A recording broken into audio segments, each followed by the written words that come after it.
please. Check out the third channel. The third channel. It's still running. Stop it, please. For God's sake, please stop it. There's no more time. You guys, please stop it. Stop it now. Turn it off. Turn it off. Stop it. Stop it. Stop it. Stop it. Stop it. Stop it.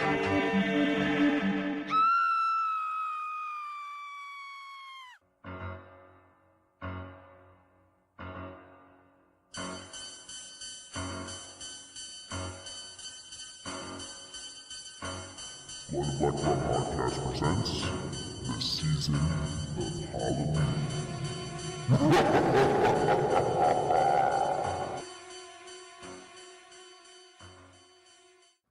Hey guys, welcome back to the Blood and Black Rum Podcast. I'm Ryan from ClosePlayStation.com, and I'm joined by my co-host Martin. How's it going? We're back today, and we're starting, surprisingly, even though it's the beginning of September, we're starting our Halloween month. Or 2 months, really, actually. Yeah. And A couple of months here. We're going through, surprise, all of the Halloween movies. except Except the ones that we've already done on the show previously. So we've already done Halloween H2O, which, as you remember from our previous, when we did, actually, I think we did it for 90s Slasher Month. Yep. If you remember it from that, we didn't really enjoy it all that much. That was one of the movies that we really... Like, as part of the 90s Slasher Month, it was probably one of our least favorite movies of that I think it was the series. worst. Yeah. It was definitely not something that we want to revisit again for the Halloween month. Because we've got we got enough other movies to cover for Halloween month besides that one. So we're going to skip over that one. And when it comes to, to the timeline, when we get between 6, H2O, and Resurrection, you can just visit it. Right, yeah. When we go from 6 to Resurrection. Yeah, it's not a big deal, actually. I don't think it's a big deal. There's only one thing that carries over from H2O to Resurrection. Yeah. But that's a different... Yeah, I That's mean, where we get to Resurrection. it's minor, and it's not something that we really needed to cover, so we're skipping over that one. If you really wanted to, you could go back and listen to the other one when we did it for 90 Slasher Month. But no need to revisit it.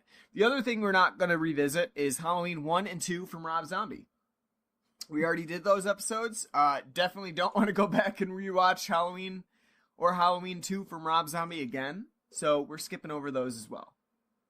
That's something, I mean, we literally just did Halloween 2 not that long ago. So that one, it makes sense. We're not going to do that. I got a fever, and that fever is to avoid Rob Zombie films. Absolutely. I'd rather listen to one of his albums, to be honest with you. For sure. I would too, because they are over quicker. I don't know, he's probably making long dirges now. Nice 90-minute goth rockabilly. No, well, for him, hillbilly disasters.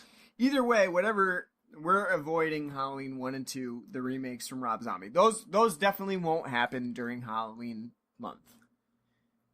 But what we are doing is running through the rest of the Halloween movies from start to finish. We kind of contemplated doing different things through this Halloween series.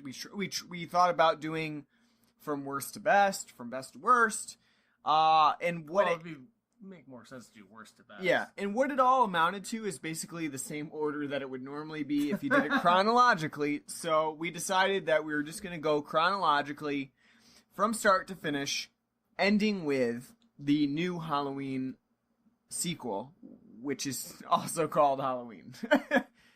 Which is one of the things that I actually, before it's going to get chronologically confusing. It gets confusing, because you got this new Halloween 2018 that's supposed to get rid of all of the sequels besides the first Halloween, except they're both called Halloween. And what are you supposed to do with that? Well, because I guarantee it's going to be a soft reboot. So it seems like it's both. It's both a sequel and then just kind of... As we said 1,000 times on this podcast, from reviewing these types of films, it's good. The soft reboot prequel, it's a sequel, but it's a prequel because it's going to be introducing, new things. Then it's so it's basically going to be like, this is going to be Jamie Lee Curtis's swan song, and then we're going to carry on, kind of like how with Saw, with Jigsaw. Is the next one going to be Jigsaw 2, or is it going to be Saw 9? Yeah.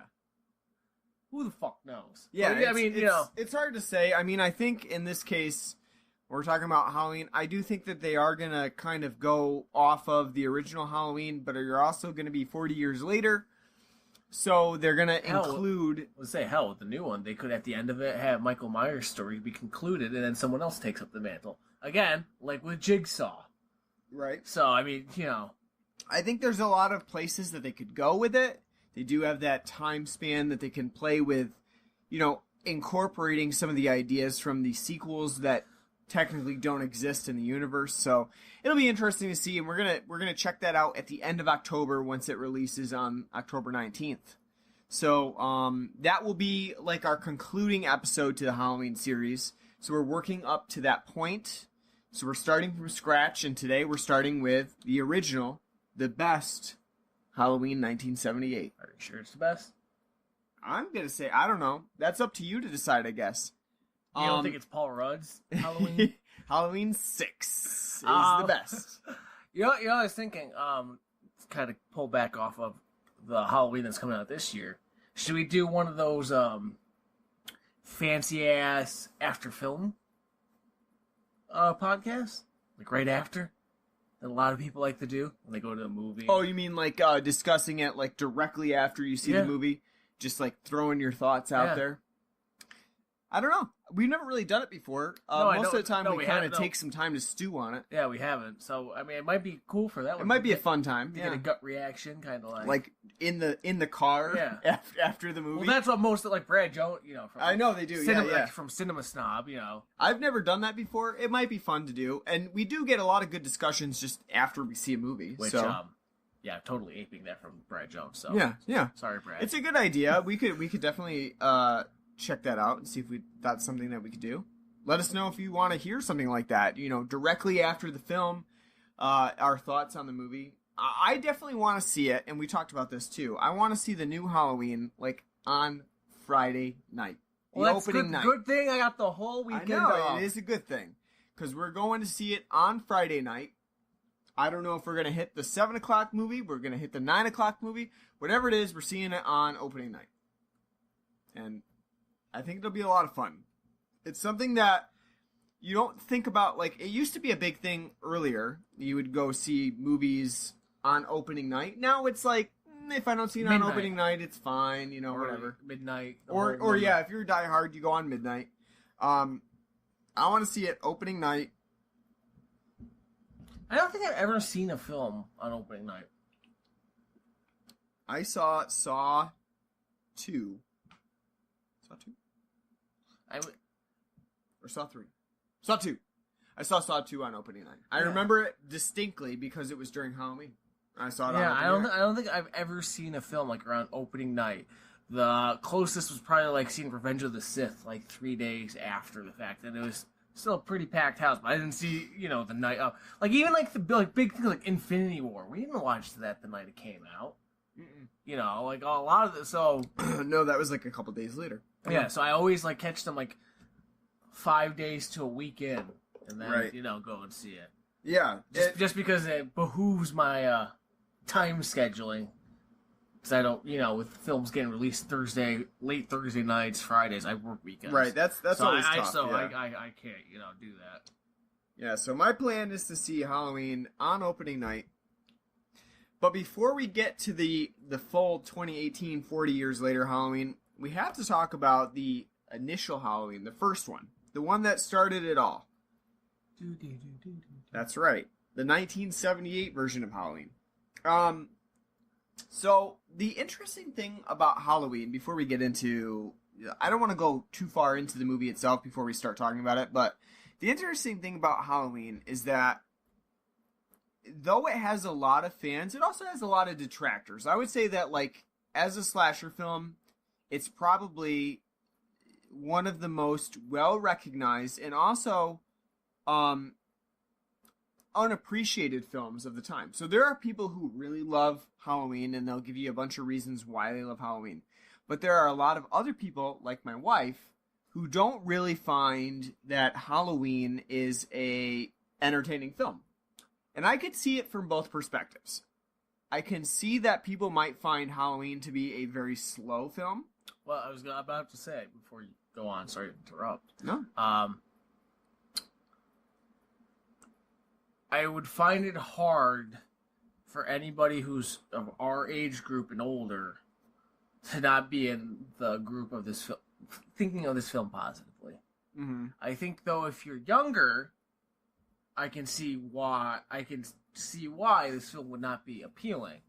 In the same vein of like 10 years ago, when we were at your wife's mother's house watching Halloween films, we were watching Night of the Living Dead. Remember this? Mm-hmm. And her sister we were watching Night of the Living Dead, like, this film's boring. Yep. And it's like, how dare you, say that about this great film? Right. But I can see it, as the years go on, I can see how Night of the Living Dead, compared to, like, for modern audiences, is going to be kind of a hard film to probably get through. And so the same as I'm getting older now, I can see the same thing with Halloween. Like, if you were to have a child, when you have a kid and you sit them down with like 10 years old, we're gonna watch Halloween, and they watch and like, what the fuck's this shit?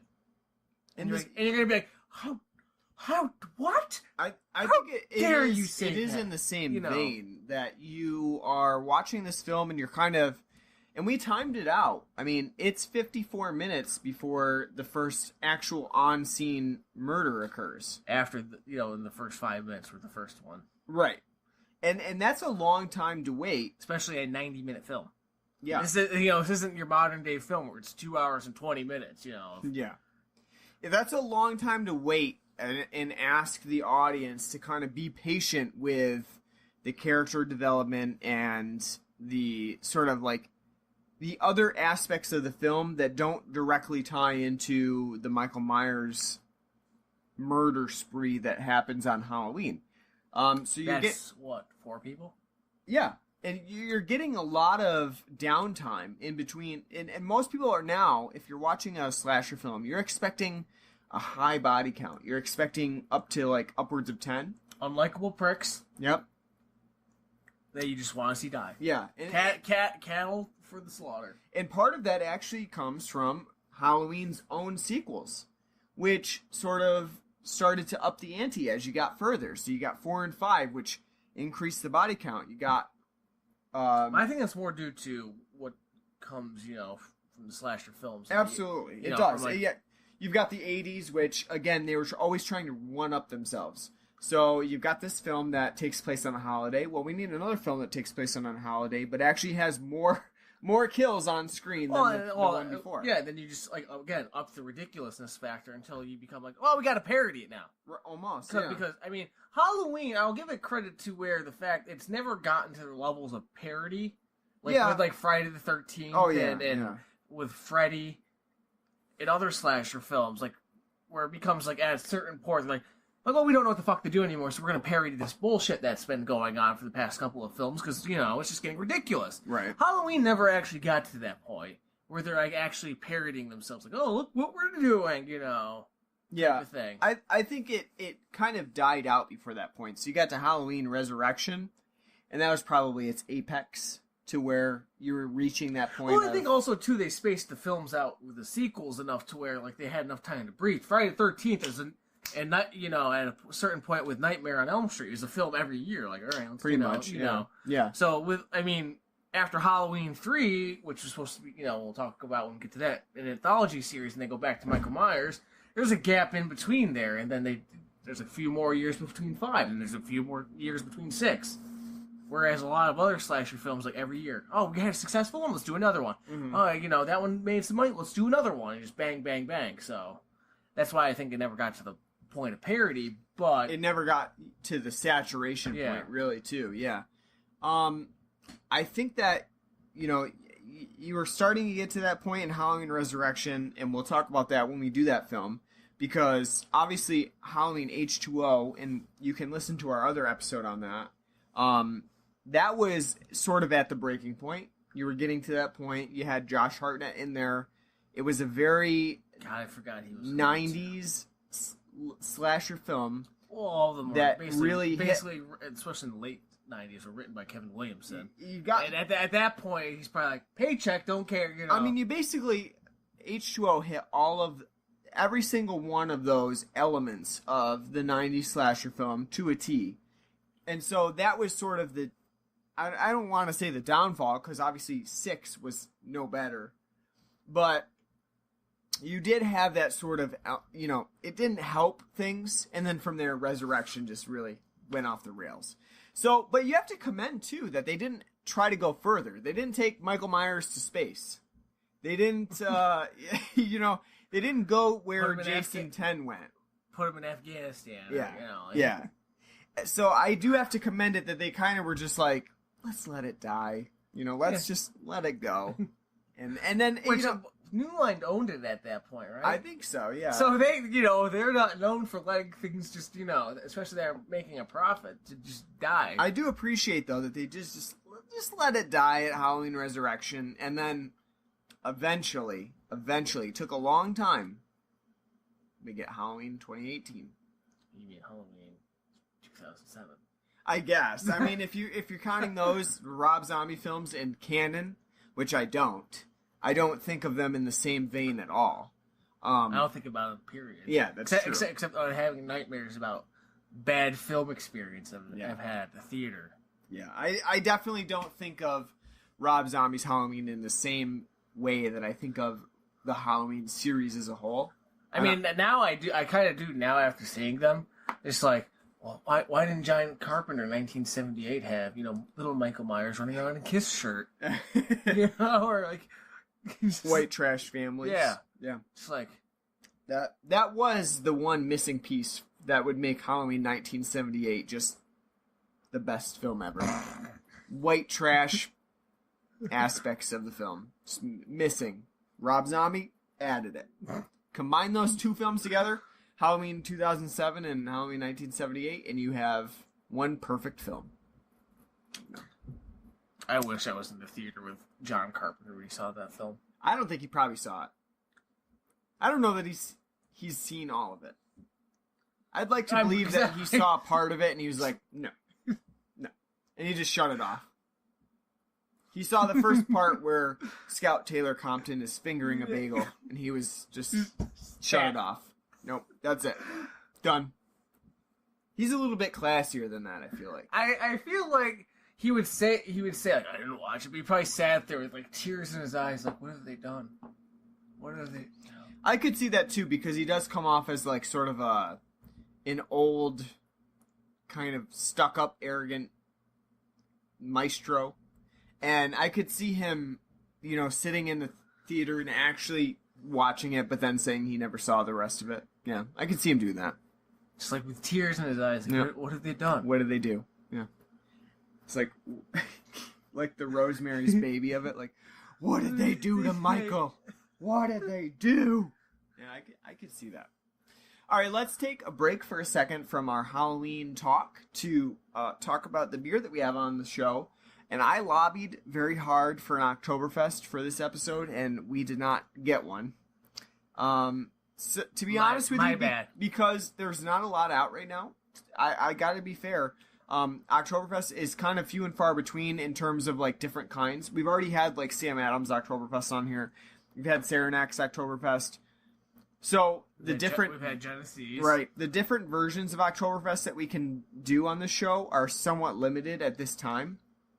So we missed out on an Oktoberfest. And it's 90 degrees now. And it's 90 degrees. Yeah, it's very, very balmy in September here in New York. But what we did get is a pack of beers that we generally... We cover these types of beers on the show routinely, which we haven't actually covered this pack before. Talking about the Genesee Pilot Batch series, which... I think we've had like 6 different beers on the show from the Pilot Batch series, or something ridiculous like that. Because of me. Yeah. Genesee, if you need want to sponsor, we got you. That's right. I mean, we basically featured almost every single one of their new Pilot Batch and just regular Jenny series beers on the show. Yeah, we have, because of me, and you do appreciate a good Jenny, too. I do. Just for those who aren't familiar, Genesee is a brewery located in Rochester, New York, Western New York. It's New York's oldest brewery, and they are one of the beers they're well known for is their cream ale. Sometimes affectionately known as by people as screamers, because it apparently gives you the poops. Yeah. I never experienced that. I never run into that problem in my life. No. Pabst gives me the poops. No. But no, I love Jenny Cream Ale. Yeah, I've never had that before. I love cream ales in general. I think it's a very underrated and underrepresented beer style. And it's something I would appreciate more to see be done by craft brewers.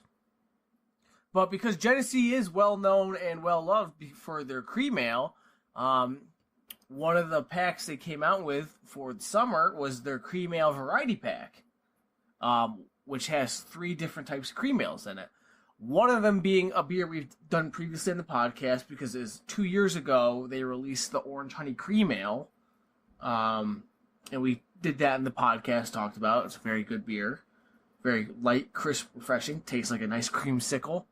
Refreshing on a nice, hot, balmy day like it is today. But they also have 2 new types of cream ale in there. One's an Imperial Cream Ale, and the other one's a dry hopped Mosaic Cream Ale. So I'd like to, before I dive in, like to think what your thoughts are on them. So the Imperial Cream Ale, I've had the Orange Honey Cream Ale before, obviously. We've tackled that one before, but I've never had the Imperial Cream Ale, and I've never had the Dry Hop Mosaic. They're both new. Yep. The Imperial Cream Ale I thought was an okay beer. It does suffer from having a very malt-heavy presence, and at 7%, the alcohol content is very apparent when you're on the back end of the beer. So it almost comes off, like you said, as a malt-style beverage. Like a malt liquor. Yeah, rather than an actual beer. It's very, very heavy. And what I've read online, and I tend to agree with this, is that the Imperial Cream Ale is sort of like an awkward combination of 2 different styles paired together. Because as a cream ale, you're kind of expecting a nice light beer. But then an Imperial Ale... full-bodied, but, right, yeah. An Imperial Ale, you're getting a heavier style beer. And so putting those together, not necessarily the right combination. It'd be like if you... I don't think it's bad, but, I'm not... Because it does have a very grainy malt liquor alcohol taste to it. It is very kind of... cloying, but not in the way of fruity sweetness, just bready sweetness. I just think it's way too the end content of it is way too strong on the alcohol taste to it, and it is pretty smooth though too. So it is like I said, it is kind of like a malt liquor. Like I said, I don't think it's bad. It's just a weird combination. I would never think to make a Imperial style cream ale. I would say it it would be a decent winter beer. If I'm not craving a stout or a porter or something, or a nice old Fezziwig, I'd be and I wanted a cream ale. It'd be something nice to in the winter to have, keep you warm. And I could see it being something that you could drink in the winter. It's just very heavy. I just wouldn't, especially on hot ass days today. I would never sit to think give me an Imperial Cream Ale. It's too heavy for a summer beer, and I don't know. It's just somewhat awkward. I don't know that I loved it. I thought it was okay, mediocre style. Probably one of my least favorites of Jenny's Cream Ales, and then also in general for their pilot batch, probably one of my lesser. That and the Winter Warmer. Warmer. Those are the 2 that are definitely at. The Winter Warmer. The bottom of the. The Winter Warmer is much worse, but that's more at least for me, is style preference. I don't like old ales. Right. I don't want dried fruits. You're not a huge fan of the raisin flavor. Yeah, I don't want that, especially in my beer. No, thank you. But I as negative as we're talking about, at least for me, I do like it, but it's never anything I would ever go out of my way. I wouldn't go out of my way to get it. No. The other one is the dry hop Mosaic. Yeah. That one I was a big fan of, actually. I love it, to be honest with you. I would love to see it in 12 packs. Just as a regular staple, we have Brewhouse can, 12, or dry hop mosaic cream ale all year. It's very good. Their brewmaster, Dean Jones, describes it as a nice papaya and grapefruit flavor. With it, and I would agree. Not as much grapefruit, but it is more kind of like a papaya, like a more like of a melon flavor, like a papaya, cantaloupe, like a nice sweet, watery sweetness to it. It's very good, and you do notice the hops in it, the mosaic hops in it, because it does have a nice hoppy bite to it, but it's also very crisp, very refreshing, very smooth. It's a great beer. I would say it's a great all year round beer. Mm-hmm. I could enjoy that beer on a spring day. I could enjoy it on a nice hot summer day. I could enjoy it in the fall by a campfire. I could enjoy it in the winter by my Christmas tree. I really do enjoy it. It's that and the Ruby Red Coal set they released this summer, two of the best beers I've had all year long so far. The Dry Hop Mosaic, if you have been following the recent trends in IPAs, the one hop styles have been really big lately. So Mosaic actually has been a pretty go-to hop, which they've done too for the pilot batch. Yeah. We reviewed their Smash Ale, which I can't remember the malt in it, the single malt and the regular hop they had in it. But then they had the Simcoe Smash, which had the Simcoe hop in it. So they've experimented it as well. So the big thing being singling out certain hops, and I know Founders has their own Mosaic IPA that they've just gone with the Mosaic hop for it. So that's kind of become a big thing. But I think with the Mosaic dry hopped cream ale, that has an interesting blend of ideas. So it's sort of it's got the hoppy nature of that Mosaic, but you also do get that cream ale flavor. And I think it's a good combination. I think it works really well for this beer. It's probably my favorite out of that batch. I think I like it more than the Orange Honey Cream Ale, actually. I'd agree. I think it's a very easily drinkable beer, and something that you could drink even though you don't have a Christmas tree. You could drink it by your Christmas tree. Well, you don't know that. Yeah. You could do that. I think it's a really good style, and I think it's probably one of the better beers that the Jenny pilot batch has made. I really want to go down to the brew house to try the lemon drop cream ale that they have. Yeah, that's one we have not had yet because it's only released at the brew house. It's a 3.5 hour hike for us to go all the way out to Rochester, but it'd be worth it. They posted a picture today on their Facebook of their Oktoberfest, which we reviewed on here before. It's some nice pretzel sticks and beer mustard. I asked Ryan, when are we going? When are we going out there? Gotta get it. We'll go out to a Bills game. We'll go stop at the brew house along the way, get drunk, go to the Ralph, watch the Bills lose. I'll be sad. We'll go get checkers. Be great. It's a day. We'll make a day of it. Well, that's what. It is a day. It is a day. A 4-hour drive. Yep. All right. We've done the beer talk. Hopefully next week, because we're going back to a weekly weekly format for this month. Hopefully next week it'll be not as hot enough to where Oktoberfest, at least for me, will be suitable. That's true. I can drink Oktoberfest anytime, but I could too. But again, I do prefer it during less hot seasons. Yeah, I'm just not in the mood. Maybe you know what? If it's hotter than balls again, maybe next week I'll just get us the Hoffenbrau Heffa. There you go. Because now we're adults, as you said. That's right. Kind of grown to appreciate Hefeweizens. Yeah. Yep. All right, so let's get into actually talking about Halloween, and we're gonna do this episode a little bit differently. So normally when we do an episode, we'll talk very seriously about the movie itself, and with Halloween, it's different because this is a film that has been criticized and written about for years and years and years. 40 years. And there is not much that we can say about it that you have not heard in some way or form or shape previously. So instead of trying to come up with all different kinds of criteria or critiques different views of the film, we're not going to mess around with that stuff. We're going to talk about the fun stuff about the film, and we're going to get into it from there. You know that Halloween's a good film. If you like horror movies, you like slasher movies, you like Halloween. If you don't, I don't know, maybe you're in the wrong genre. Go somewhere else.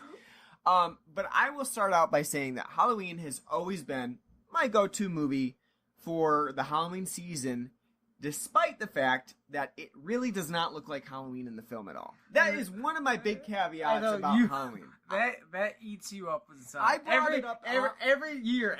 Like absolutely. I love Halloween, but I'm not feeling. You know what? You're right. The more and more you say it, every time I watch it, because we were talking about when we were watching it, like, we could have done this film without watching the damn thing. Absolutely. You're right, because you know what? I don't see no Halloween decorations. Nope. Yeah, sure. It's like Jamie Lee Curtis carrying a pumpkin around. And kids in costumes like cowboy hats and stuff like that. But there's no Halloween decorations. Yeah. No spooky ghosts. No scarecrows. No, fucking kids trick or treating at 3:00 in the afternoon. Terrible. Bothers me so much. Jamie Lee Curtis is coming home from school. She's walking home from school. So what time is that? When we got out of school, if you're walking home, school. The latest it was 2:50 that you're getting home. So these kids are going out trick-or-treating, asking for candy at 3:00 in the afternoon. Which makes no sense, too, because elementary school, you would... Gets out later. Yeah, it gets out later. So it just doesn't make any sense to me. And I would say, if I was giving out candy at this time, I would tell those kids to go the fuck home. Go home, eat some pizza, come back later, and then I'll give you some Milky Ways. But I'm not giving you any candy at 3:00 in the afternoon. There's no way. I actually remember when I was younger... Our trick-or-treating starts 7 o'clock. Right, exactly. You push it back, because even in October... It's not super dark until 7 o'clock. So you want to wait until at least dusk to hit the streets. Because that's when it's spooky. You don't want to go at 6 o'clock at night and it's totally light out. Because it totally ruins the atmosphere of Halloween. So that is one thing that does bother me about Halloween. Is that it's not super reminiscent of my own experiences with what Halloween was. It's too light out, for one thing, when they trick-or-treat. There's not enough decorations. The one thing that I do love, though, is the pumpkin. Because the pumpkin is iconic. The little poorly carved jack-o'-lantern that you get at the beginning of the film. That is iconic. But other than that, you're right. I think it's more iconic just because of the way that's shot. It is, yeah. That slow, zooming into the pumpkin. That makes it, that to me is what makes it totally iconic. But it definitely does bother me that there's not enough Halloween decorations here. And you do get that a little bit more within Halloween 2. Halloween 2 goes a little bit further. We'll talk about that when we do that episode. But, you do get the hospital scenario where they did decorate for Halloween. So I think they changed that up a little bit. And part of it could probably because they realized, we did a film about part of it could have been budgetary reasons in Halloween. It's just we're not really concerned about the set decoration of each area. We spent all our money on Donald Pleasance. Basically, all you get in Halloween are pumpkins. You get jack-o'-lanterns that are sitting on, some costumes. Yeah. It's not enough, to be honest with you. And I will say that I'm very glad when in these Halloween 2018 trailers, we're seeing a little bit more of the updated version of Halloween. You get orange lights in the background. You get slutty costumes in the background. They did make sure in the newest trailer that released today, which would be Wednesday, September 4th, they did make sure to include a little slutty costume to say, this is an updated Halloween. That makes me kind of sad, though, because that makes me think of, Rob Zombies and, No. Halloween, too. We're going to go and we're going to go to Hellbilly Rockabilly Fest. No, it was very quick, and it was just just a little a girl, teenage girl walking to her car. That's it. But it did showcase this is a more modern Halloween. But that is a problem for me, is that you're thinking about Halloween, Haddonfield. Why doesn't it look fall-like? It's too green. It's too green in Halloween. I know that it was a budgetary restriction. They shot it in California. Still, it does now resonate to me watching the film. Which makes you think too. Then why didn't they just say it's set in California? I mean, I can understand probably they're going it's in the heart of America. This could happen to anybody. It's in Illinois. Anybody can relate to that. It's in the breadbasket, the heartland. Yep. You know. California, like, if it's like, said, it's in Pasadena. Like, fucking, Yeah, right? I mean, yeah, in some ways, it is weird that they chose Illinois in terms of a place to set this film. But, it is what it is. Like I said, the only thing I think of is like, well, it's like everyman. Like, anybody can, like, again, it's like the heart of America. Right. It's like just like another film. Middle America. Yeah, if it's just set in California, it'd be like, oh. Yeah. Yeah. Especially nowadays. Like, That's true, yeah. It gives it a different connotation for sure if you set it in California. So, yeah, it does make sense. Like, Middle America could be anybody. Very nondescript. Someone thinks about Illinois. What do you think of? You don't think of anything. No one ever thinks of Illinois. Say United States. You don't think of Illinois. That's wrong. I think of old-style beer, Chicago-style pizza. It's very rare around here unless you go to Uno, which is... Well, to be fair, even when people think of Chicago, they don't think of Illinois. They think of Chicago. Well, I know. Chicago is like its own place, just like New York City is the whole of New York. And if you're from upstate New York, especially like we are, upstate, it's like, no, it's not even... Exactly. So you don't, like, if I were to think of, like, someone said, think of rural Illinois. I don't know what the fuck that is. What is Illinois? I don't know what state that is. So I guess you're right. John Cougar Mellencamp? Oh no, that's Indiana. My bad. In a way, the Halloween is set in like an everyman's land. This could happen to anybody. It could be anywhere. And even I think too in the themes of Halloween, they do bring that up a little bit when Sam Loomis is meeting with the Undertaker at the cemetery. And he said this happens in every single town. Whoa. He's not an Undertaker. He's just a gravekeeper. Well, whatever you want to call him. Two totally different. Whatever you want to call them. One preps the bodies to be buried. The other one maintains the area where they're buried. Like poor Dampy from Ocarina of Time. Just, fucking kid walking around. Fucking. You don't remember that? No. You didn't play Ocarina of Time? No. Oh. I didn't have an N64. Oh, see, you missed out. No, but whatever you want to call him, in that scenario, Sam Loomis is talking to him, and he's going over, this other murder that took place in a town that you consider adjacent to Haddonfield, and he's saying it happens everywhere. Well, I think you're right on the money that you say, like, Illinois is sort of like every man's town. It is meant to be like, this could happen to you. So adds the creepy factor. Like, It does, yeah. It's sort of like an unknown thing. If it was set in New York City, that's like, especially in the 70s, like, the war shit happens. I know. In New York City. I say the Warriors came out like the same year, so like, it wouldn't be that. Wouldn't be that affecting. I guess. I mean, 4 years before that, we had Charles Bronson roaming the street to make sure. Which, by the way, I brought up. Bronson at the end of Death Wish is in Chicago. He's in Illinois. Where the fuck is he to stop Michael Myers? Should be there. He's got probably the holiday off. He should be driving around Illinois around Halloween. See some strange man in a Shatner mask. He's like, fuck you, I'm going to shoot you. He's a vigilante. This film needs Bronson. Imagine that. Michael Myers meets, it's like a Scooby-Doo episode. Michael Myers meets Charles Bronson. Well, it'd be over before it started, so. Michael Myers wouldn't get anywhere. Just be Bronson figuring out his motive and then shooting him. That's it. Well, I don't think he'd care about his motive. Game over. You just shoot him. That's right. But the good thing he's not a black youth underneath that mask. Well, you do know that from this film. Yeah. I don't think a lot of people realize that. That we get to see Michael Myers. We actually get his visage. Yeah. In this film. I don't think, and to be honest with you, it's not anything I ever really focused on until like this time. I've seen this film 1,000 times. It's not anything I've ever in the first film they show what he looks like.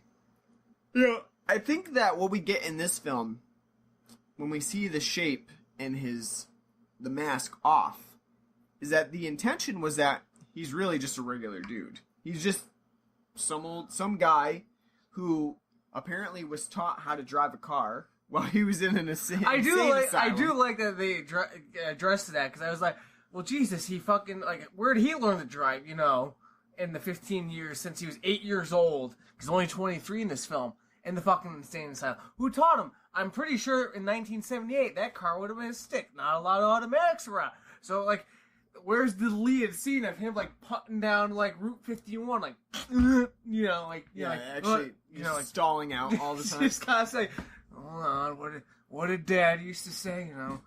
What, you know, I think I got it. Hold on. Break them.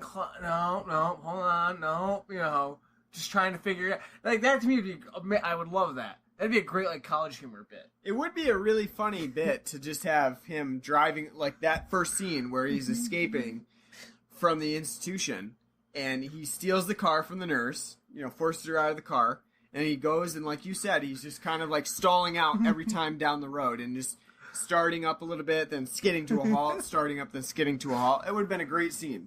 It would have really been a funny scene to address the fact that he really shouldn't know how to drive. But no, because they do address that, because when Loomis gets back to the, like, asylum headquarters, and they're like, well, how the hell did he escape? And he's like, he drove out of there. He's like, how the hell did he drive out of there? He doesn't know how to drive. Like, apparently someone taught him. Yeah. You know? Yeah, there's no real, like, delving into that, but you know, Loomis is just assuming that somebody, I guess, was taking him out for lessons. And just imagine that, though, too. Like, someone like, okay, Michael, today we're going to, you know, learn how to do a 3-point turn. Driver's ed for the insane asylum. That'd be another funny bit to do. Just driver's ed for Michael Myers. Yeah.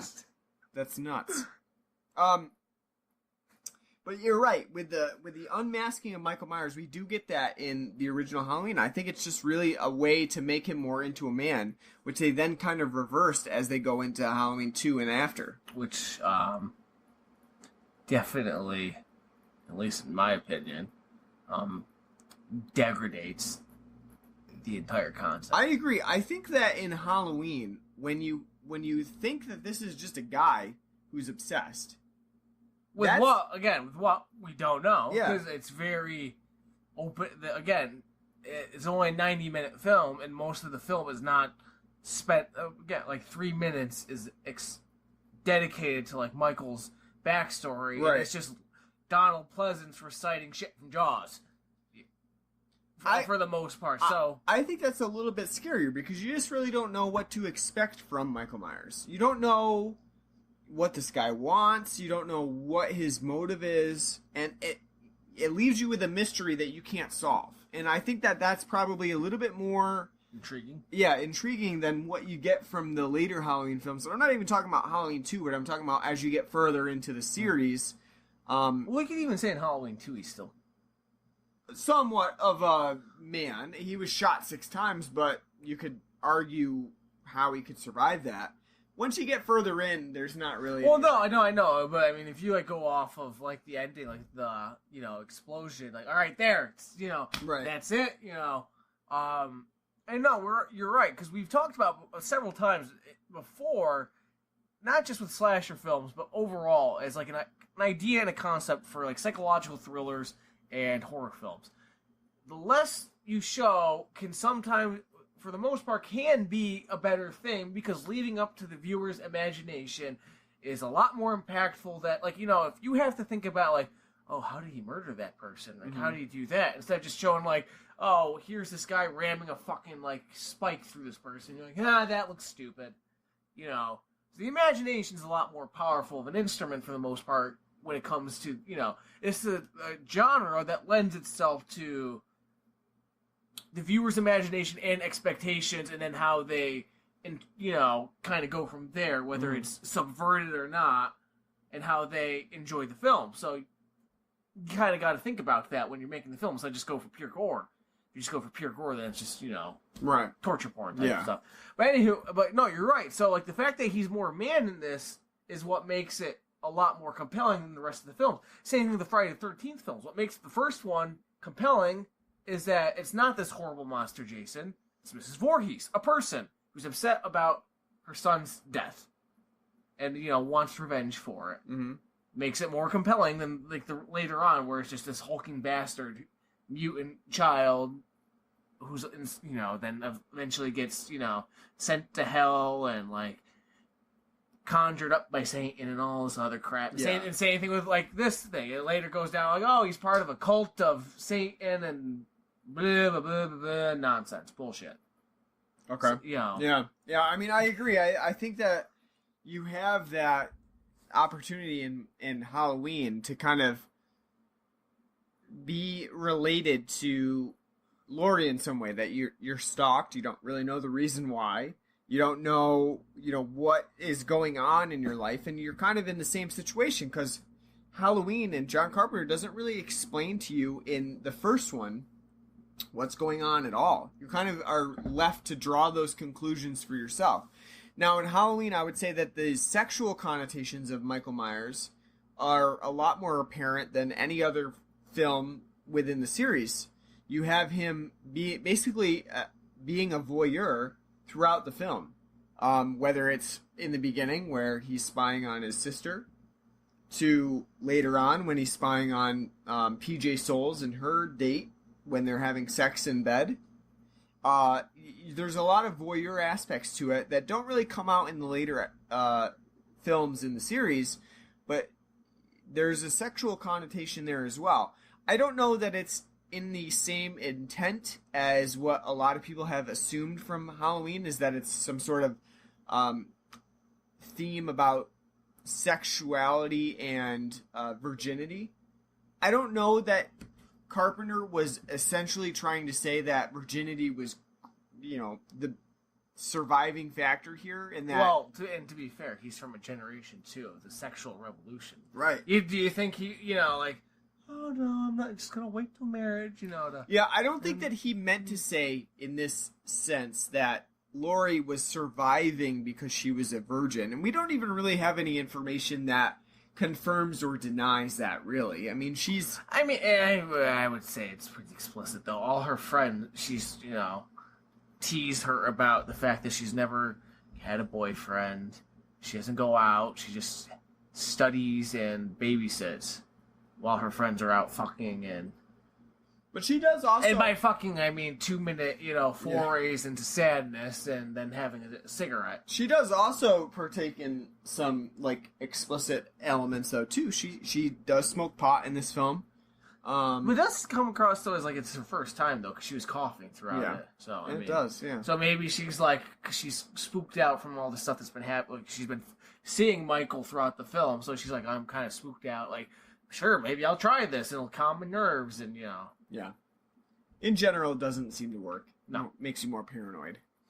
I do like, though, that the film tends to focus on not just Laurie, but everybody else in this film as well. So you do get, like, even though when you think about Halloween, you're thinking about Laurie specifically, you do get a pretty much maybe not equal, but very close proximity to Annie as well. She's another protagonist in this film that almost takes about as much screen time as Laurie in this film. And that's kind of interesting because then you have two characters here that really make up a bulk of the characterization for the film. So you have Laurie, who's sort of virginal, and you have Annie, who's sort of like the, I don't know, pushing the boundaries a little bit. And they make a good foil character scenario here. But again, what I was saying is that I don't think Carpenter is really trying to draw a conclusion to sexuality here. I think a lot of people force that into Halloween, and I don't think that's the case whatsoever. I mean, you could argue that, though, too, for a lot of slasher films. Like Black Christmas, yeah, like they're in a sorority, which I know this film was like, you know... the Black Christmas is basically a precursor to Halloween. Yeah, I mean, you know, he inspired by, you know, events in Black Christmas, but it's not like they're adult women in a sorority talking about sex. Isn't like, oh, doesn't mean they're slutty. It's more the killer in that film's, as you know, you were saying with Michael, more voyeuristic. So his own contorted, manipulated view, right, of like what's going on, like sexuality wise. So it's not exactly like sex is. I would like because it's something we brought up when we reviewed Black Christmas, the whole, you know, sex angle, it's not that sex is bad. It's this contorted view that this one person has. That's, the bad. I would and again, it's more vague in this film because, again, there's no delving into why Michael is the way he is. We just get the 5-minute openings of him killing his sister after she had, slept with her boyfriend. Then he breaks out, and then he just happens to kill some other people. Yeah. I would say it's even more vague in this film because when you really, really try to put the sexual aspect of the film into consideration, it doesn't make sense because... Why would he chase after Laurie? Right. Why is there this driving force to capture Laurie and to murder her if sexuality is the main reason for the murders? We haven't seen her partake in that at all within Halloween, and yet she's still the main focus of the film. So I feel like it's a stretch, and I just bring that up because it is it's always one of the most referenced aspects of the film. Now, has Carpenter ever talked about it? I don't know that he's ever explicitly said anything about sex and violence in Halloween. I know that there's a lot of authors that have tried to take that consideration and put it into essay format, and it just never really works to me as a viewer watching the film. I think Halloween is scarier when you don't have a reasoning behind it and you just have this one person who, like just Loomis says, has been constantly focusing on this one night of the year to go out and do his bidding. And if you leave it at that, even if you don't take into consideration whatever was introduced in Halloween 2 and that they're related, and you just take into consideration what you see in Halloween, that this guy is just focused singularly on one holiday that he's going to get out and do whatever he wants. Murder some people. Yeah. That's pretty spooky. And I think, when you think about that in terms of like a movie, and think about, even though that there's not that many murders that actually happen in Halloween, and that, you don't see the first murder until 54 minutes, it's still eerie because of that atmosphere that's created, not only with John Carpenter's score, but with the idea that there's this guy lurking out there, and he's been solely focused on this one night of the year. It's a creepy scenario. All right, so one thing we wanted to do is talk about Loomis, specifically Loony Loomis. So we're going to return to this each episode as we do the Halloween series. But we're referring to this as the Loony Loomis segment because as you go through Halloween, Loomis tends to fluctuate in the levels of how crazy he becomes. The hysteria. Yeah, the hysteria that he's talking about Michael Myers. So, on a scale, on a level of 1 to 10 for Loony Loomis in this scenario for Halloween, what would you say Loomis is in this film? Give him a 3 out of 10. 3 out of 10. Really? He's Robert Shaw in Jaws. I don't know. I would. He's pretty subdued for the most part. I don't know. I think I would probably go with like a 5. I think he's at like his middle ground because he does have those moments where he kind of goes off the rails. Well, you're right. There's certain points where it's like, this is gonna be your fault then. But for the most part, he's pretty like, he's like Robert. As I was telling you watching, it's like the more and more I was like watching him, like he's like Robert Shaw in Jaws when he's describing the shark. He's like black eyes of terror, and Michael Myers is out at sea and he killed as my ship sank. He killed my friends out at sea. And true, it's true. Them in the eyes. Sometimes he does have that sort of subdued quality where he almost has sort of like a disinterest in things. That nurse? Yeah, that nurse. Yeah, when in the whole beginning scene when they're first starting the film, he's really like standoffish to that nurse. I think like some of the scenes where he comes out more, is when he's sort of reacting to people. When he reacts to the guy, like, you will be. Yeah. When he reacts to that, whoever the guy is that he's talking to at the asylum, and like you were saying before, when he talks about how someone taught him to drive, he's kind of got that prickish attitude. I think he's a prick throughout the end. There's no doubt. He is prickly, but like I think, like I said, I give it a 3, not because of he's not concerned. He is pretty concerned. It's more just for the most part, his tone and how he addresses people about Michael is pretty subdued. Outside of the few times where people are like, "Oh, how bad can it be?" Like you'll be afraid. That's true. So for the I'm going more off like kind of tonal because like as we'll go down the line, he's gonna, oh god, he's coming. When you talk especially when he's talking about things like describing Michael to the sheriff, and he's like staring at the wall, staring past the wall. He's kind of just presenting it in this sort of narrative that's just like very calm for the things that he suspects are going to happen on Halloween. Well, when he starts talking like that, too, they should just break away from, like, him talking to him and kind of just zoom in. Make it, like, a little soliloquy. Just, like, of him, like, going off onto his own, like, tangent.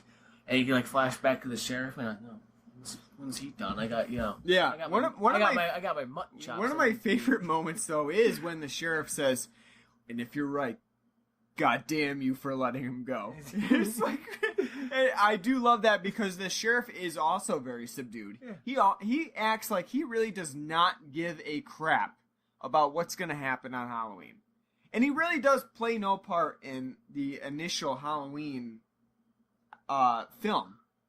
I will give Rob Zombie a little bit of credit for that because it does tie back to the original, where at least in his remake, because in the original, the sheriff and one of Laurie's friends is the daughter of the sheriff, and they get more, it's right. Danielle Harris, so they get more screen time and show titties, but in this film, he's just there, he's kind of just a creep. He just unfortunately, Annie has to be a total bitch to him the whole time, even when he's like.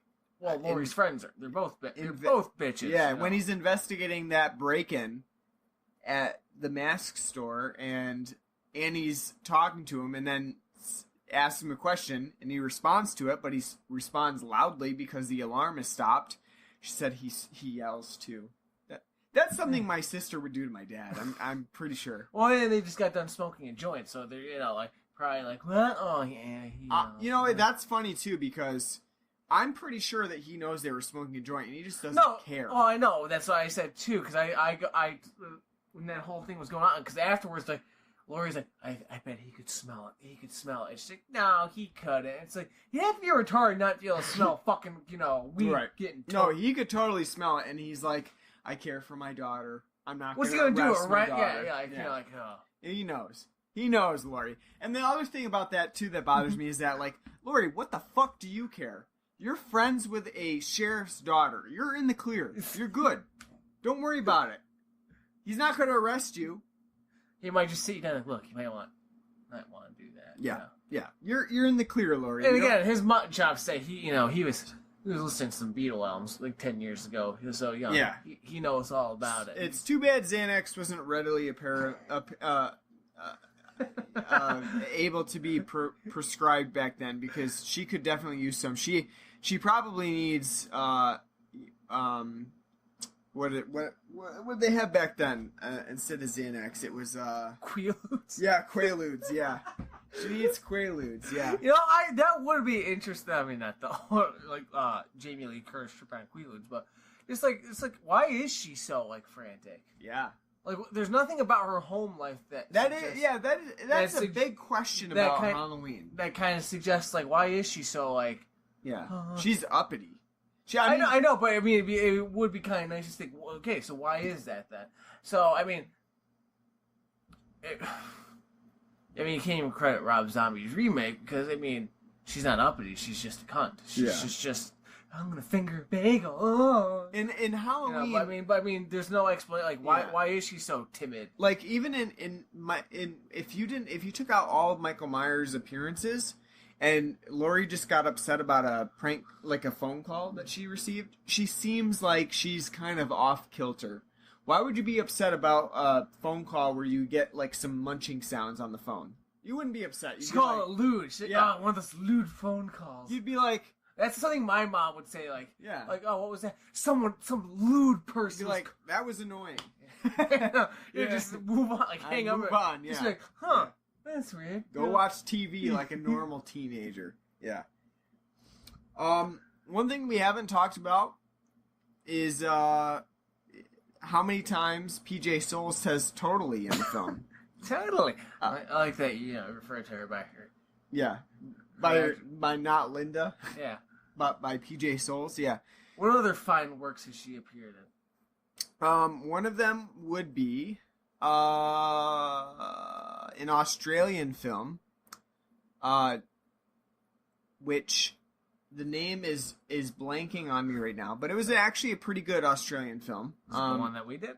No, we've never done this. No. I'm drawing a blank on the one that we did too. We did Long Weekend. Okay. She was in a different Australian film, which was actually quite good, directed by the director of Long Weekend, or written by, I can't remember. I'm blanking on the name. She totally looks like Leslie Mann. Innocent Prey, that's what it is. Innocent Prey. Am I like just like insane? She looks and sounds totally like Leslie Mann. She does, yeah. Yeah. I can see Judd Apatow like. But I do appreciate PJ Soles being in this film, if only because she lends the film some small semblance of nudity besides the initial Judith Myers nudity. So there's that. But other than that, I do find that Linda is primarily just an annoying character. But what she Amy does is too. Yeah. They both are. But what they do though is get across some very intriguing kills. Like Linda's murder is actually pretty interesting because of the way that Michael Myers, and this is kind of different from what Michael Myers does in pretty much every other film, is that he kind of has a sort of sense of humor here. And then he dresses up as a ghost with her boyfriend's glasses on. I will say that's one of the things about this film that's always kind of bothered me. The extended... Because it just it doesn't make sense. Like, okay, like in the context, in the continuity of the film, like... Why would he even need to dress up like her boyfriend? And why is he... Yeah, again, why is he doing it? If he's just like a mindless, Yeah. monster hell-bent on destruction, he's like, would be a ghost. It is one element of the film that sticks out, not just because of the way that Michael Myers does the murder. Was he just distracted by boobies? He's like, oh. But that too. But also because of the way that that scene is entirely constructed. So there's like multiple cuts between Michael Myers in the ghost scene and her in the bed, and you would think that he wouldn't wait that long to murder somebody. What's the reasoning behind it? Why not just do it? Why wait for the punchline of that joke before doing it? You're right. It is a little bit... It stands out a bit because it doesn't really fit with the MO of what Michael Myers would do. But who knows?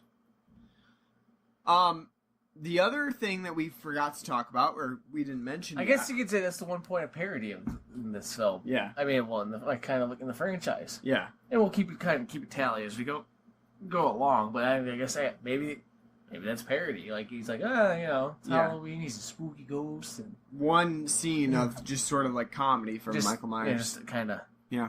And then he stuffs her in a closet. The other thing that we didn't talk about, which I think is interesting in this film, is when Annie yells out "Speed kills" as Michael Myers is driving by in his car, and Michael Myers comes to a complete halt. He's a new driver, so he's like, yeah, maybe they're right. He steps on those brakes, and that's a perfect meme. If you were gonna make like a video meme, that's great because you could just program Annie to say any ridiculous thing and have him halt, and it's a great meme. What'd you say again? I said Fortnite sucks. You could say that and have him just come to a halt if you wanted to attract the younger crowd. If we're talking contemporary topical things, you could say I'm not burning my Nikes, and have the typical conservative crowd come to a halt. It's a great format. It's something that I think we need to bring back. You could even do it... It's untapped gold. Yeah, you don't even need it in GIF form. You can actually just have like a picture of them yelling something. Like take like a screen cap. The two screen caps. Yeah, that's all you need, and people would get it. It's a memers out there. This is something it's untapped. I haven't seen it before. It's great, and especially coming up on the Halloween season. You'll get a lot of mileage out of it for sure. Like 3 Musketeer sucks. I think the funnier thing about that scene though is that he sat there and he's just like he could have been pondering he's just slowing the drive. He's like, speed kills. Well, not only that, it'd be great too. Like if you pans over, he says like a 35 mile an hour. He's like, I was doing 40. Yeah, I was going too fast. Not only that though, but it's unlikely that he would ever have been able to hear what Annie said. She just says something like, speed kills! It's not even that loud. He didn't hear it. Even if his windows were down, it would be like... I don't even think... Yeah. It would have been a muffled sound. Yeah. He would never have heard it. Maybe he was like, what'd you say? Yeah. And that's the whole plot of this film. That's why he killed Annie. Right, that's why he's after him. He was like, those bitches said something about me. Yeah. They're bullying me. Yeah. He really didn't have anything against Lori besides that. She just happened to be in the wrong spot at the wrong time. Alright, those were my feelings you threw away. I don't know. That would be great. I would pay pretty good money to... I really want to see more memes. Like I said, that's untapped gold right there. It is. You definitely could get a lot out of that, for sure. Any other scenes that you wanted to bring up in Halloween that really stuck out to you?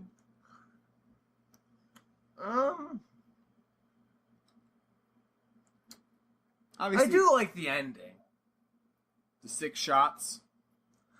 Just the ending overall. I think I do like how it ends. Just like the fact that he's shot, and obviously, if you go off this film where he seems like a regular guy, even though they call him the boogeyman, but everything he's done up to this point, especially after we see him unmasked and he's after getting stabbed in the eye with the coat hanger, he just looks like a normal guy with his eye kind of crushed in a little bit because he got poked. He just seems normal, and then he gets shot 6 times, and he's dead, and then nope, he's gone, disappeared into the night. Right. Really like that. It's very iconic. It's an easy way to for maybe not remakes, but sequels. It's an easy way to continue this series. You get a lot out of it with just a little. So if you get shot and you have him disappear, if you don't end up bringing him back, there's just that element of mystery of what was this guy? If you do end up bringing him back, which we know after this film he did end up coming back, you have that element of, well, maybe he's not just a regular guy. It was a great move because it worked in both ways. You could have it end either way, and audiences would accept it. And it was definitely a solid move on John Carpenter's part to play it off and have, I would say it's a soft ending, because it could be a conclusion, and as we know, going on, although audiences didn't in 1978, it's not. So it leaves it open for the audience, and that's what you really are looking for. And now that's what, especially a slasher film. Yeah, and now with horror movies, that's what everybody's looking for. You're always looking for that opening at the end of your horror film where you could say, "Did this do well at the box office? We're gonna bring it back." There's always that expectation. Whereas in 1978, was John Carpenter really looking to continue Halloween into another film? I don't think that was true. He really meant it to be an anthology. I would say, I think you can tell that by the fact he didn't want to direct the second one. Right.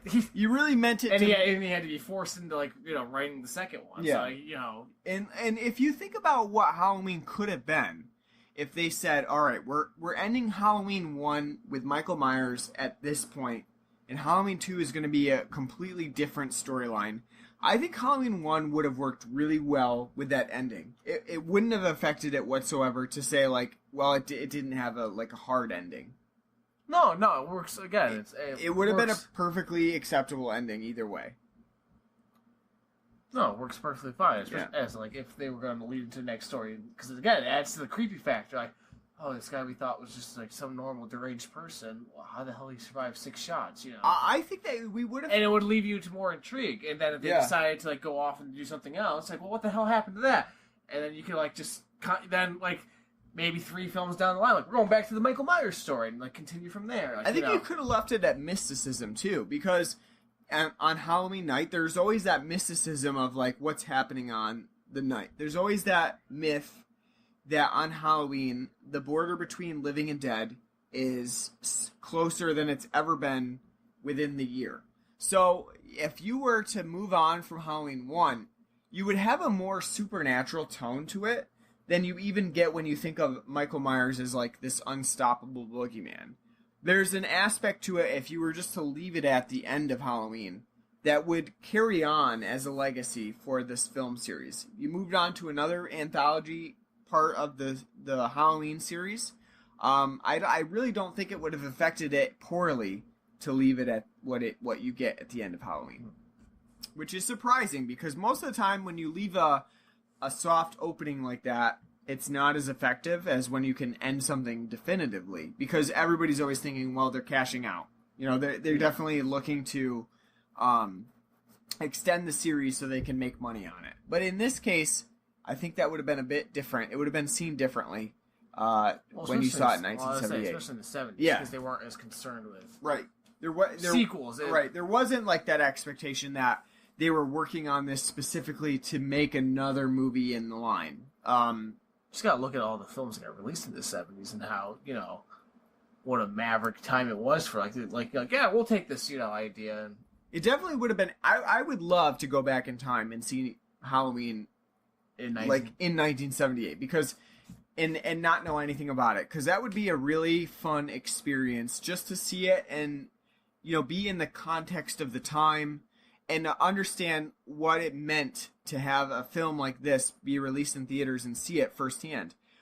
We don't, like, now, contextually, we really don't understand what it's like to have seen it back then. I think it would be completely different. You would view it in a different light than you do right now. And especially a lot of people find Halloween somewhat boring. It is a slow film. It is a slow film. The first kill doesn't take place for 54 minutes, but it's a lot of it's not even really a lot of character building, because the characters are they're somewhat to their detriment in an aspect bare bones. Yep. We just get very shallow kind of looks into them, because it's more kind of concerned about the slow build up and the stalking that Michael Myers is doing to Laurie throughout the film, and then how Loomis is, and then we break away from that every now and then to see Loomis kind of expositing why he's the devil incarnate. So it is a slow build, but once you get to those final 15 minutes, it's all, you know, go. Right. But even still, even though it's all go, the violence in this film is very tame. Mm-hmm. There's no blood. There's nothing getting stabbed in anybody directly that you can see. It's, you know, probably the most explicit is when he stabs Linda's boyfriend and kind of leaves him hanging on the cabinet. But you see that, and there's a shadow panned away. Yeah. So you see it, but you don't see, there's no blood. You know, that's like the only time you actually see kind of like a stabbing type shot. But for the most part, it's all cutaway. So, again, you're right. For newer audiences, this is going to be kind of a very tame, plotting film. I could totally see, though, even though it's before my time, how, like, in 1978, that'd be, for a mass audience, a kind of scary proposition. It's kind of like how we talked about earlier, how even though we both love Night of the Living Dead, I could see somebody watching that film now who's of a younger age group and seeing like, oh, this is boring. Right. You know, because it's compared to what's come now, it's incredibly tame. Even in like an hour of The Walking Dead. Yeah. Super tame. So, it is interesting to think about it in context and how it would have affected audiences in that sense. Which is why I do want to see Halloween 2018 in theaters, because contextually, thinking about it 30 years later, what is it going to, 40. Yeah, right, exactly. Who knows what we'll get? We got 40 people touching our dicks in 2025, so who knows? But, no, it is plotting. But, I do enjoy that, though, from, this type of film. I like a slower, nice slow burn. Especially because of John Carpenter's soundtrack. I think that adds a whole lot to the film. I will say, as great as it is, sometimes it is overused in this. Mm-hmm. The scene where, in the beginning, where, Laurie's walking down the one kid, Tommy, when she, the kid she babysits, doesn't need the do-do-do-do-do-do-do-do-do-do. You could have just had her walking down and Michael stalking her and, use, musical, the stings that he has to kind of highlight that, but keep it quiet. I think if he didn't overutilize, because almost every scene has some form of background music going. So I think in some scenes, though, if he had it more quiet, more, subdued, it would add to the creepiness to it, the more, what's going on here type feeling. Mm-hmm.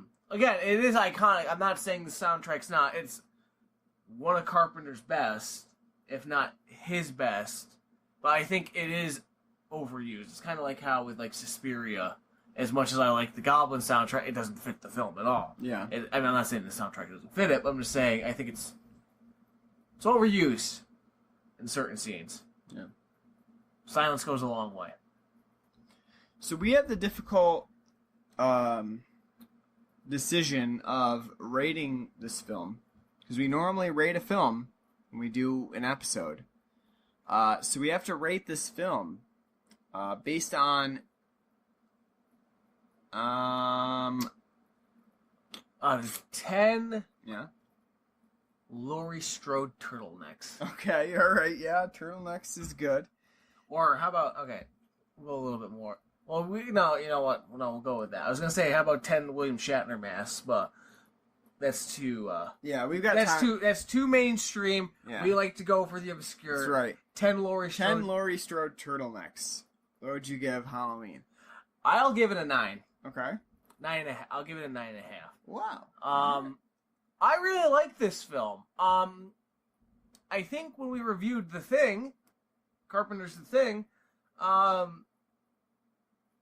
I flip-flop between the two, which one's my favorite film.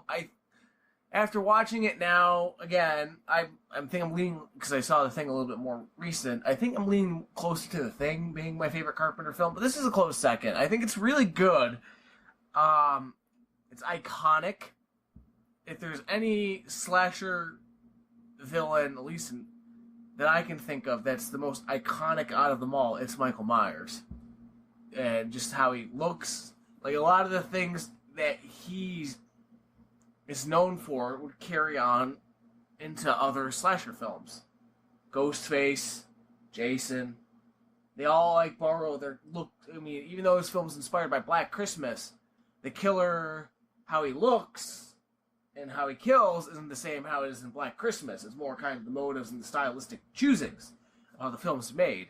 But I think how overall, how this film's shot, the motives, how the killer looks, all becomes so ingrained in pop culture. It's what inspires everything to come after it. It's very iconic. I can't think of a slasher film that's more iconic than Halloween. That opening title card is amazing with the jack-o'-lantern and the slow zoom and the cards going by. It's amazing. Donald Pleasance, though, like most of his great performances, he's only in it for 15 minutes. He's still fucking great in it. And does a great job as the concerned doctor who's not really trying to be like Malcolm McDowell, who's like, I'm trying to rehabilitate him. He's like, nah, I can't fucking deal with this guy anymore. He's terrible. We gotta stop him. I know what he's capable of. You don't even need to know, well, how does he know that? He's convincing. You believe him and how, he acts. I like the pacing of the film. I like that even for a 90-minute film, it is kind of plotting, and it does it's a very slow burn and how it builds up to the action at the end. I enjoy watching, Michael stalking Laurie and her friends. I'm not really concerned about Laurie and Annie and Linda as they are characters. I'm more interested in seeing how Michael's just slowly kind of creeping on them, and I enjoy too for the fact that again he's human and he's tangible and more of a believable threat in this film than say the rest of the other films. Yeah, I would say that I don't know. You gave it a 9.5. I probably give it a 9. I'm giving it a 9.5 because I can't remember what I gave the thing. I think I gave the thing a 10, which is rare. I would waver between a 9.5 and a 9. It's more, and again, there are problems with the film. Like I said, I think they overused the soundtrack a little bit too much, and I think there's some plot points that could have been expounded upon a little bit, especially because the film's only 90 minutes. Well, I mean, again, it's not, some of the points that aren't brought up aren't that big of a deal. So yeah, I think I would give it a 9. I really love the film. It's probably one of my favorite films of all time. I do love the whole aspect behind Michael Myers. I think that just keeping him in a regular mask is a very well done trait for this film. I would say that probably some of the only elements that I find to be problematic are the characterization, because I do think even though you spend a lot of time with these characters, you really don't get much out of them in terms of characterization. And also the fact that it is just very slowly paced, and it could use just a little bit more in terms of maybe just even a little bit more Halloween-ness to it, making it so that the Halloween nature of the film, the trick-or-treating, the decorations, comes out a bit more. Imagine him just a scene added of him stopping at some random house with some trick-or-treaters. Yeah. And just they hand him candy and he's just oh. Yeah, I mean, just anything to give it more of a Halloween nature to it, because if you think about it, a lot of the actual Halloween aspects of the film have been cut besides just a jack-o'-lantern in the window. And this is a problem that I've had more so if you listen to our Halloween H2O episode, which is really lacking in the Halloween department whatsoever.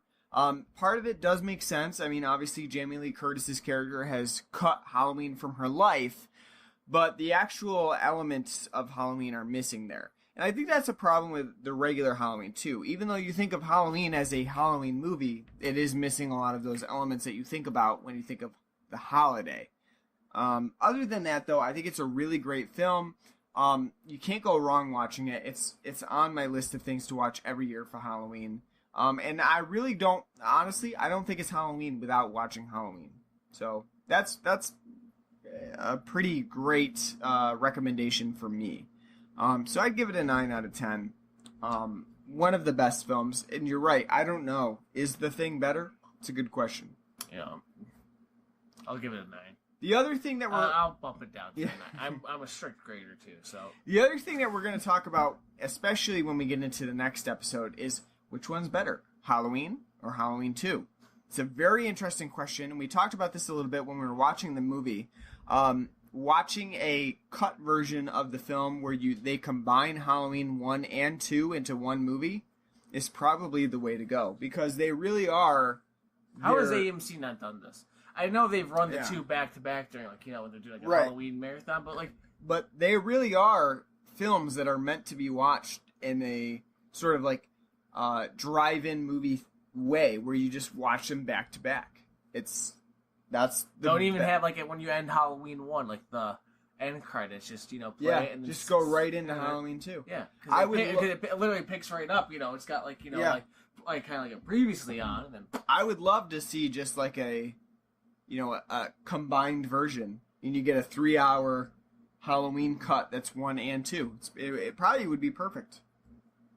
But should have said something to somebody at Universal when you were there 2 years That's right. ago. Yeah, just put them together. So next week we are going to be back, because we're going weekly for the Halloween season. We're going to be back with a look at Halloween 2. And that's going to be another fun episode, because Halloween 2 is one that's not as well documented as Halloween 1, and it is one of my favorite movies. And we'll talk about it. I don't know. I've never really thought about it hard and fast, but is Halloween 2 my favorite movie out of the Halloween series? I'm not sure. It's a very good question. I do enjoy it quite a bit. It does have its own flaws to it, which we'll discuss.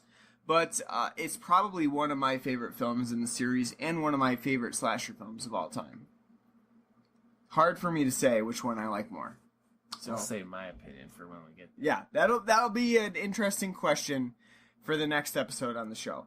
But as I posted, we're going to be going through Halloween, the entire series, all month and all next month in October as well. So stay tuned as we get through Halloween 2 through 5 and 6 and Resurrection. We're skipping over H2O, and then we're going right into the remake, or whatever you want to call it, sequel, Halloween 2018.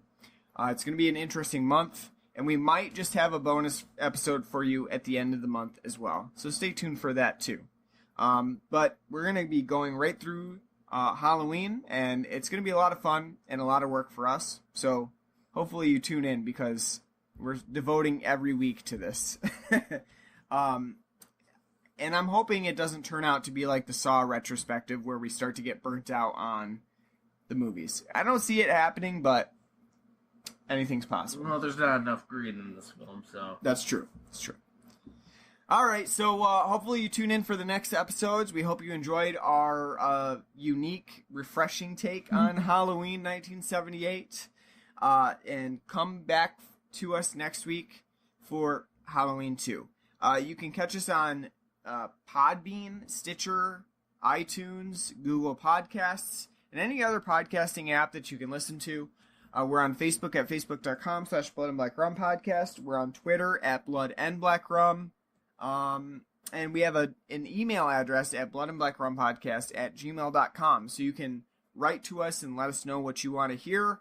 Let us know what you want to hear for a Halloween series next season, because we're always planning ahead. Exactly. We don't have anything. We already did a Saw retrospective, and now we're doing a Halloween series, so we're going to be... Yeah, exactly. We're going to be needing some new blood for next season. So let us know what you think in our email address, and we appreciate you listening. So take care. We'll see you next week for Halloween 2. Have a good one.